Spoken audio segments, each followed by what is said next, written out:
Allô tout le monde, je suis vraiment heureuse aujourd'hui parce que à Férouz et Odi nous découvrons Lolita Dandois. Et Lolita Dandois, c'est une personne que j'ai rencontrée lors d'un événement que j'ai cofondé qui est Relux, qui est un événement shopping. Alors, je l'ai rencontrée, elle est journaliste mode elle est la fondatrice aussi du blog fashioneverywear.com. Et donc, merci beaucoup, Lolita, d'être là pour répondre à nos questions de spiritualité aujourd'hui. Ça me fait très plaisir d'être là. Je suis très, très contente d'être avec vous puis de parler d'un sujet que je parle peut-être moins souvent dans le cadre de de mon domaine de travail, mais qui est très important pour moi puis qui, je pense, m'a toujours beaucoup guidée. Puis en ce moment, ça tombe très bien qu'on se parle maintenant. Vous pouvez pas le savoir, mais je suis un peu dans une nouvelle quête spirituelle.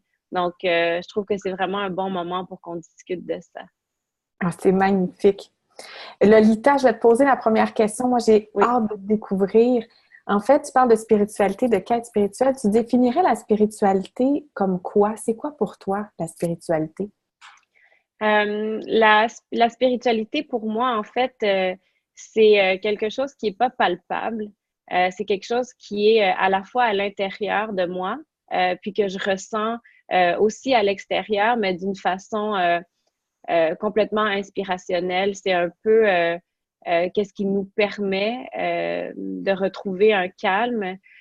Puis quand les choses sont difficiles, je trouve que ma spiritualité, ou en tout cas la manière que je vois la spiritualité, me permet de me recentrer, de me sentir bien, puis de trouver en moi, alors qu'on a souvent l'impression que les réponses, on doit aller les chercher ailleurs, mais de trouver en moi la réponse qui me convient. Puis quand j'étais plus jeune, c'était plus difficile, mais plus le temps avance, plus je suis en mesure de trouver ces réponses-là. Puis tu te rends compte que dans le fond, euh, on se suffit souvent de ce côté-là. On a souvent les réponses qu'il nous faut. Ah, c'est beau. Merci beaucoup, Lolita. J'aimerais te demander, est-ce qu'il y a un événement qui est arrivé dans ta vie où pour toi, tu dis c'est le plus grand apprentissage que j'ai pu avoir? Oui, clairement, clairement. Pour moi, en fait, c'est un événement qui est tellement marquant que quand je regarde en arrière, quand je prends du recul, il y a moi avant mars 2010 et moi après mars 2010. Puis la raison pourquoi cette date ou ce mois est si important, c'est qu'en mars 2010, j'ai appris que j'avais un cancer du sein. Puis j'avais 29 ans à l'époque. J'allais avoir 30 ans un mois et demi plus tard. Puis c'était pas, disons que c'était pas pour personne, hein, peu importe notre âge, là, mais c'était pas du tout prévu. J'ai pas d'historique familial. Je suis la première personne dans toute ma famille en entier, même quand je recule jusqu'à mes grands-parents, à vivre un cancer. Donc, quand c'est arrivé, je travaillais au Clin d'œil, je travaillais au magazine Clin d'œil, en fait au clindeuil.ca. J'avais découvert une passion pour le web. J'étais vraiment très heureuse dans ce que je faisais. Puis, ça m'est tombé dessus. Au départ, il y a eu toujours comme des hauts et des bas dans l'annonce. C'est ça, c'est pas ça. On doit juste faire une opération. Oh non, on doit faire de la radio. Peut-être qu'on va devoir faire de la chimio. En tout cas, c'était vraiment comme des montagnes russes. Puis finalement, à un moment, on m'a dit que ça allait être juste de la radiothérapie. Puis j'étais très, très contente parce que j'allais me marier cet été-là. Donc, on était l'été 2010, c'était l'été de mon mariage. Puis donc, on a décidé avec mon mari aujourd'hui d'envoyer les invitations. Puis le lendemain de l'envoi des invitations, on a reçu un appel comme quoi finalement ils voulaient qu'on fasse de la chimio parce qu'ils avaient parlé avec d'autres docteurs et ils trouvaient que c'était mieux de le faire. Donc on a dû réécrire à tout le monde parce que je voulais pas me marier en étant premièrement chauve, en étant malade. Donc on a dû écrire à tout le monde. On n'a pas dit que c'était pour ça, on a dit que c'était pour autre chose, mais qu'on allait reporter le mariage. Donc, à ce moment-là, c'était que des mauvaises nouvelles pour moi, une après l'autre. Mais une fois que je me suis retrouvée en traitement, c'est devenu encore plus difficile, pas nécessairement uniquement physiquement. C'est sûr que la chimio, c'est difficile physiquement, mais c'était surtout mentalement que ça a été dur. Parce que moi, j'ai toujours été quelqu'un de très positif, de très souriant. Comme vous me voyez aujourd'hui, je pense que j'ai toujours été comme ça. Puis, je pensais pas que c'était possible chez moi par exemple, une dépression. J'avais l'impression que j'étais à l'abri de ça. Puis, ça n'a pas été le cas. Ça m'a vraiment mis dans une grave dépression. Puis, j'arrivais pas à trouver, tantôt on parlait des réponses qu'on trouve en soi, là, j'arrivais pas à trouver à l'intérieur de moi du positif. Donc, c'est aller là-dedans, malheureusement. Puis, à un moment donné, j'ai décidé d'accepter de l'aide. Puis, des événements ont survenu, entre autres que j'ai gagné un prix pour le blog que j'avais continué à écrire. Et ce jour-là, le jour de la remise du prix à Toronto, en tout cas, je ne veux pas aller trop longuement, mais je trouve que c'est quand même important dans comment ça a changé les choses chez moi. J'avais rencontré Denis Gagnon qui avait accepté de m'habiller pour la soirée. Donc, j'étais allée à son atelier, on avait essayé des robes. Puis, je portais ma perruque parce que j'avais pas de cheveux. Puis, je l'avais enlevée pour mettre la robe. Puis, Denis Gagnon, il m'a dit, ben voyons donc, il dit, tu peux pas porter ta perruque. Il dit, t'es tellement belle sans. Puis là, j'étais vraiment bouche bée parce que moi, je voulais rien savoir de me montrer de cette façon-là. Puis, puis il m'a dit, il faudrait vraiment que tu la portes pas. Puis là, j'ai dit, je sais pas si je vais être capable, mais je vais le considérer. Donc, je suis partie à Toronto avec la perruque sur ma tête, là, pas dans ma valise, mais une fois à l'hôtel, qu'on allait se décider si on part, qu'est-ce que je faisais. Je sais pas, au dernier instant, je l'ai laissé derrière. Puis je suis sortie. J'avais quand même un petit bibi sur la tête, là. Donc, je n'étais pas complètement exposée, mais quand même. Puis, ça tombe que cette soirée-là, j'ai gagné le prix. Puis, j'étais vraiment émue. Puis, je suis allée devant accepter le prix. Puis, j'avais pas, premièrement, rien préparé parce que j'aime pas faire ça. Puis, je pensais pas que j'allais gagner. Puis, quand je suis arrivée devant, j'ai ressenti le besoin de dire qu'est-ce qui se passait. Puis je l'avais dit à personne, j'avais mentionné à personne, je demandais à mon entourage de ne pas prendre de photos de moi, je demandais que le moins de gens soient au courant, parce que travaillant dans l'industrie de la mode, qui est une industrie complètement tournée quand même sur l'image, moi, je me sentais pas bien dans mon image, j'étais pas bien là-dedans, donc je voulais pas en parler.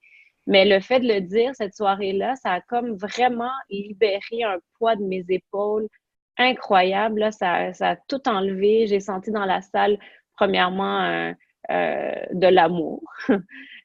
Puis aussi beaucoup d'admiration un peu. Tu sais, les gens se sont levés, ils ont applaudi. Puis ça a été un peu, je veux dire, le moment clé. Je dis pas que tout était parfait après ça, mais tout a changé après cette soirée-là parce que j'ai réalisé que je pouvais toujours faire ce que j'aimais faire. Je pouvais toujours assez bien le faire. Puis surtout, je me disais, il est temps que j'accepte qu'est-ce qui se passe. Puis je trouve que l'acceptation d'une épreuve qu'on vit est absolument, absolument primordiale parce que tant qu'on ne l'accepte pas, tout le monde peut l'accepter autour de toi, tout le monde peut essayer de t'aider, mais si toi, tu ne l'acceptes pas toi-même, c'est pas possible, en tout cas, d'avancer positivement. Puis à partir de ce moment-là, ça a changé. Puis c'est là où je dirais que même si j'ai toujours ma spiritualité à la base, avant ça, a toujours été très reliée pour moi à la religion, dans le sens où moi, je suis d'origine péruvienne, je suis moitié péruvienne, moitié belge, puis c'est ma maman qui m'a élevée, puis ma maman, elle est catholique, pratiquante, puis on allait à l'église tous les dimanches avec elle. Puis pour moi, la spiritualité rimait avec l'église, avec la prière. Puis donc, de ce côté-là, je l'ai toujours été, mais à travers la maladie, j'ai trouvé une nouvelle spiritualité qui allait au-delà de la religion. Lolita, c'est un petit peu long, hein? Non, écoute, je t'écoute, j'ai des frissons, c'est beau, tu parles avec tant de sagesse, c'est vraiment incroyable. Puis je pense que ça va rejoindre beaucoup de monde parce que il y a plusieurs personnes qui vivent des épreuves, qui vivent la maladie. Et c'est beau C'est beau de t'entendre, merci. Wow! J'ai des frissons partout, de la tête aux pieds. Lolita, tu as eu cette épreuve-là. Aujourd'hui, je me demande, ce serait quoi ton plus grand rêve? C'est une bonne question, hein? Les rêves, c'est sûr que depuis que je suis jeune, ça a toujours été d'être journaliste mode. Je pense que j'ai la chance de jamais avoir voulu autre chose. J'avais 13 ans quand j'ai décidé que c'est ce que je voulais faire. J'en ai 37, je vais avoir 38 dans quelques semaines. Donc, ça fait 25 ans que c'est ce que je veux faire, puis c'est ce que je fais. Donc, cette partie-là est quand même réalisée. Quand je vous disais tout à l'heure que je travaillais au clin d'œil, puis j'étais très heureuse dans mon travail, je l'étais parce que c'était mon rêve, mais en même temps, j'étais pas nécessairement, il me manquait certaines choses, puis aussi l'environnement de mon travail me convenait pas à moi. Donc, ça, c'est quelque chose pendant la maladie, pendant la convalescence. Oui, une autre chose qu'on a, c'est du temps. C'est quelque chose qu'on n'a pas beaucoup dans la vie. On est toujours en train de courir après notre temps. Puis des fois, quand tu as du temps de cette façon-là, tu n'es pas content. Tu as juste envie d'être occupé comme tu l'étais avant pour avoir ta tête ailleurs. Mais quand le temps est utilisé de manière positive, là, tu te rends compte que à quel point c'est précieux. Puis pendant ce temps-là, c'est là où j'ai commencé à me dire, qu'est-ce que je disais quand j'étais jeune? Ben, je disais que je voulais mon magazine un jour. Ça, c'est ce à quoi je rêvais. Je rêvais de pouvoir intervenir à la radio ou à la télé comme experte dans mon domaine. C'est ça que je voyais. Tu sais, je pense à Jeannie Becker, qui était l'animatrice de Fashion Television, qui a toujours été mon idole. Puis donc, je réfléchissais à ces choses-là. Puis j'ai réalisé que dans le fond, c'était ça mes rêves. J'avais une partie de mon rêve qui était réalisée, mais je voulais en faire plus. Puis c'est là où j'ai commencé à penser au blog. Puis, ben, je l'ai réalisé. Puis depuis, ben, je dirais que mon rêve est devenu beaucoup plus simple parce que peut-être à cause que j'ai beaucoup de choses que j'aimerais avoir. Mais je veux surtout être toujours heureuse dans ce que je fais. Puis, si je suis heureuse dans ce que je fais, on dit souvent trouve un travail, c'est quoi l'expression comme quoi on peut trouver un travail dans lequel on est vraiment heureux puis on n'aura jamais à travailler une journée de C'est ta sa vie. passion. Oui, ta passion, c'est ça. Puis donc c'est ça. C'est ça aujourd'hui. Vivre n'importe quelle épreuve, moi je parle de maladie parce que ça a été la mienne, mais vivre n'importe quelle épreuve dans sa vie qui est assez importante pour t'arrêter, fait en sorte que ta perspective sur la vie change. Puis moi, ce que ça a fait, c'est peut-être me ramener un peu dans la simplicité des choses qui est d'être heureuse, d'avoir les gens autour de moi qui comptent. Je parle aux membres de ma famille à tous les jours. Il n'y a pas une journée qui passe sans qu'on ne se parle pas, que ce soit mon frère, mon plus jeune frère, un peu moins, il est un petit peu plus, il est moins dans la discussion, mais mon frère qui me suit, puis ma maman, je veux dire, on se parle à tous les jours. Quand j'étais plus jeune, je me disais aussi, j'aimerais ça peut-être partir à l'étranger, à Paris ou à New York, les endroits où la mode est vraiment centrale. Mais aujourd'hui, je me dis, ce que je fais ici, ça me rend heureuse. Puis surtout, je suis près des gens que j'aime. Je ne serais pas prête à être loin d'eux. Ouais. Ah, c'est vraiment inspirant. Et en plus, on va inviter les gens à te suivre sur ton blog. On va l'écrire en bas pour qu'ils puissent le voir sur ton blog, sur ton Instagram aussi. Puis ce qui est intéressant, c'est que tu as un large public. Tu as autant des jeunes qui ont 15, 16 ans, des jeunes filles qui entrent qui deviennent adultes, 20, 25. Puis tu as des femmes aussi très matures. Oui. 50, 60 qui vont te suivre. C'est vraiment intéressant. J'aimerais te demander, en fait, j'aimerais t'offrir un jour d'aller dîner avec qui tu veux, que la personne soit vivante ou qu'elle soit décédée. On t'offre ça, Férouz et moi. Avec qui aimerais-tu aller dîner? OK. Wow, j'ai le droit d'en choisir combien? Je peux choisir, en tout cas. Comme tu veux, tu décides. Avant, je pense que je pensais à cette question-là, j'avais surtout envie d'être entourée des créateurs de mode que j'aime, là, et qui sont tous les deux décédés, ceux qui sont les plus inspirants pour moi, Yves Saint-Laurent puis Alexander McQueen. Si je pouvais, je les garderais toujours à ma table, mais aujourd'hui, il y a d'autres gens que j'aimerais rajouter. Encore une fois, c'est une personne qui est décédée, elle s'appelle Maya Angelou. Je sais pas si vous connaissez, ben oui, c'est une poète américaine que je trouve absolument merveilleuse, absolument sage, je pense que vous le savez. Puis j'ai l'impression que dans cette table, ça serait celle que j'aurais envie d'écouter tout le long. À la limite, elle pourrait être toute seule, mais je voulais juste dire les deux autres parce qu'ils ont toujours été dans les gens que je veux rencontrer. Puis j'aimerais bien aussi Oprah. Oprah, je la rajouterais bien à ma table parce que j'ai l'impression que ça serait une discussion fabuleuse, non seulement à cause de leur amitié aux deux, mais à cause que c'est des femmes au-delà d'être inspirantes, qui nous poussent à être la meilleure version de nous-mêmes, puis qui nous poussent à aller chercher justement cette spiritualité-là. Puis moi, je trouve ça très, très beau ce que vous faites, ce que j'ai pu découvrir quand vous m'avez envoyé l'émission, puis j'ai pu aller regarder certains épisodes. Puis évidemment, avec le pouvoir d'Oprah, le pouvoir qu'elle a en termes de visibilité puis de reconnaissance, de prendre ce pouvoir-là pour pousser les gens, aider les gens à aller chercher ce qu'on parlait un peu tout à l'heure, à aller chercher à l'intérieur, à devenir plus spirituel et donc plus heureux. Ben, je trouve que c'est la meilleure chose qu'elle peut faire avec son pouvoir. Donc, oui, ça serait ma table. Alexander McQueen, Yves Saint-Laurent, Maya Angelou, Oprah.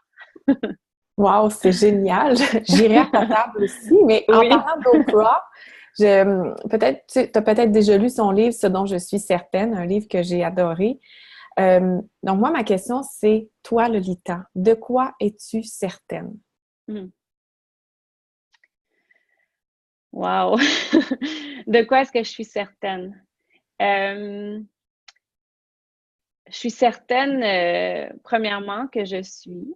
Ça, c'est quelque chose qui m'a peut-être pris du temps un peu à savoir, là, parce que on se définit beaucoup par rapport aux autres. Puis tout à l'heure, je vous disais qu'en ce moment, je me ressentais dans une nouvelle quête spirituelle. Je vous ai parlé de l'épreuve que j'ai vécue il y a 7 ans, mais quand j'avais vécu cette épreuve-là, j'avais eu la chance de rencontrer une psychologue qui nous était en fait offerte de rencontrer par l'hôpital. Puis elle m'avait fait découvrir certaines choses sur moi que j'étais absolument pas au courant, étant donné que je vous ai dit, je suis quelqu'un de positive, souriante. Elle m'avait dit que j'étais très anxieuse. Puis elle m'avait dit que tu étais au courant de ça. Puis j'ai dit, ben non, je suis toujours souriante. Puis là, elle me disait, mais ça n'a rien à voir. C'est quelque chose qui est à l'intérieur, ça. Tu peux être souriante, positive, mais à l'intérieur, ça n'empêche pas que tu as de l'anxiété. Puis on avait un peu découvert, on s'était lancé dans le pourquoi. Pourquoi est-ce que j'avais ça? Puis avec le temps, la chimio a commencé, puis ma tête a basculé ailleurs. Puis on n'a finalement pas continué la discussion là-dessus. Puis une fois que j'ai appris que j'étais guérie, en tout cas que je me sentais vraiment bien, je suis rentrée comme dans une espèce de phase d'euphorie parce que puis justement la psy que je revois aujourd'hui me disait que c'est quelque chose qui arrive souvent quand on vit une épreuve difficile et qu'on réalise qu'on s'en est sorti. On est comme dans un nuage, on est vraiment on parle souvent de l'importance de vivre le moment présent. Puis, c'est comme si j'avais trouvé gratuitement comment vivre le moment présent. Alors que beaucoup de gens travaillent très fort pour réussir à faire ça. Moi, je l'avais eu comme ça en bonus. Puis pendant 2 ans, j'ai vécu le moment présent sans devoir travailler pour. Puis c'était incroyable. Si on me disait, tu peux retourner à un certain moment dans ta vie en termes de comment tu te sentais, je retournerais à ces 2 années-là parce que c'était vraiment merveilleux. Mais tout pour dire, ce que je veux dire avec ça, en fait, c'est que quand on trouve des choses comme celle-là à l'intérieur, n'importe quoi que tu n'adresses pas va revenir à un certain moment. Moi, je pensais que c'était parti pour la vie, puis j'étais vraiment contente. Mais j'ai réalisé avec d'autres difficultés, peut-être moins importantes que quelque chose comme un cancer, mais des difficultés plus familiales par rapport au couple, des choses comme ça fait revenir ces choses-là. Et là, cette fois-ci, je les adresse. Puis j'ai l'impression que le fait que j'adresse ça de plein front, là, qui est vraiment pas facile, ben je pense que je recommence à ressentir ce, ce, ce feeling que j'avais il y a 7 ans. Mais là, je pense que ça va rester parce que j'ai travaillé pour. Puis je pense que c'est quelque chose qui est vraiment important de réussir à adresser. Parce que quand tantôt je disais qu'il fallait s'accepter, accepter par exemple une épreuve ou une maladie, mais il faut aussi accepter ce qu'on a à l'intérieur, puis surtout apprendre à l'aimer. Je lis un livre en ce moment, je ne sais pas si vous l'avez déjà lu, ça s'appelle The Gifts of Imperfection. C'est Brené Brown, qui est une docteure américaine, une chercheure américaine qui a fait la recherche. Elle a travaillé pendant 10 ans sur le thème de la honte, qui est quand même assez spécial. Là. Moi, je n'avais jamais entendu parler de quelqu'un qui avait travaillé sur cette thématique-là. Puis, cette recherche-là sur la honte, puis la honte, ça peut être plein de choses. Là. Ça peut être des toutes petites choses chez certaines personnes, puis des beaucoup plus grosses chez d'autres. Mais ce qui rassemble les gens qui vivent de la honte, puis je vous dirais que c'est tout le monde, là, c'est que c'est quelque chose qu'on n'arrive pas à dire, qu'on garde à l'intérieur. Puis plus on garde à l'intérieur, plus ça grossit. Donc, elle est partie de ça, puis elle a fait un deuxième livre parce qu'elle s'est rendue compte qu'à travers les gens qui arrivaient à dealer avec ça, elle a rencontré des gens qui vivaient, qui semblaient juste être plus heureux puis vivre plus pleinement. Wholehearted living, elle appelle ça. Donc, elle est allée, son livre, c'est qu'est-ce qui fait qu'on peut vivre de manière pleine, finalement, là. Puis, je suis en train de lire là-dessus, puis la première chose, puis l'élément le plus important, c'est d'accepter, de s'accepter comme on est, puis surtout de s'aimer. Puis ça, c'est quelque chose que je me rends compte que peut-être que je faisais pas, ben, je veux dire, je m'aimais d'une certaine façon, mais apprendre à aimer les choses qui sont moins bien chez nous ou qu'on trouve moins bien chez nous, ça, c'est plus dur. Donc, en fait, je viens de me rendre compte, Férouz, que je pense que j'ai dévié de ta question, puis je suis plus certaine de qu'est-ce qui était ta question. La question, en fait, était de quoi es-tu certaine? Et oui, c'est ça. Avec je suis. Oui, certaine c'est ça. Que je suis. Exactement. Ben, c'est ce que je voulais dire, c'est que je suis certaine que je suis, puis je suis certaine aussi que j'ai des imperfections, mais que je peux apprendre à les aimer parce que ces choses-là vont certainement pas changer. Puis en acceptant à les aimer, ben ça permet aussi d'aimer les autres puis de se laisser aimer. Puis ça, c'est quelque chose, en tout cas, qu'en ce moment est très fort pour moi et dont je suis certaine. Voilà, c'est ce que je voulais dire. Merci. Merci beaucoup. Tu sais, Lolita, c'est exactement l'enseignement qu'on fait, Férouz et moi, entre autres avec un de nos programmes qui est Oser votre rêve, où on apprend aux femmes, on enseigne aux femmes justement d'accueillir le côté lumière et d'accueillir le côté ombre. Et quand on accueille les deux, qu'on les met ensemble, ben ça fait moi, qui je suis, avec mes perfections et mes imperfections. Merci beaucoup de ce partage. Lolita, tu es tellement inspirante. Je pense puis là, je regarde, je connais Férouz, on dit souvent qu'on est un cerveau. On te garderait pendant des heures avec nous. Mais comme dernière question, on aimerait beaucoup que tu partages un message ou ce que tu veux avec notre communauté. Qu'est-ce que tu aimerais partager avec elle?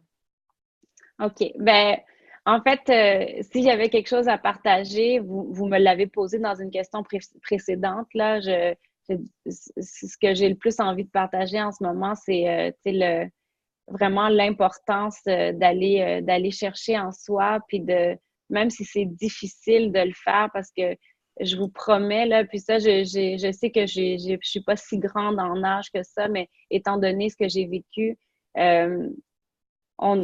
il faut vraiment, vraiment adresser les choses qui sont difficiles. Il faut le faire.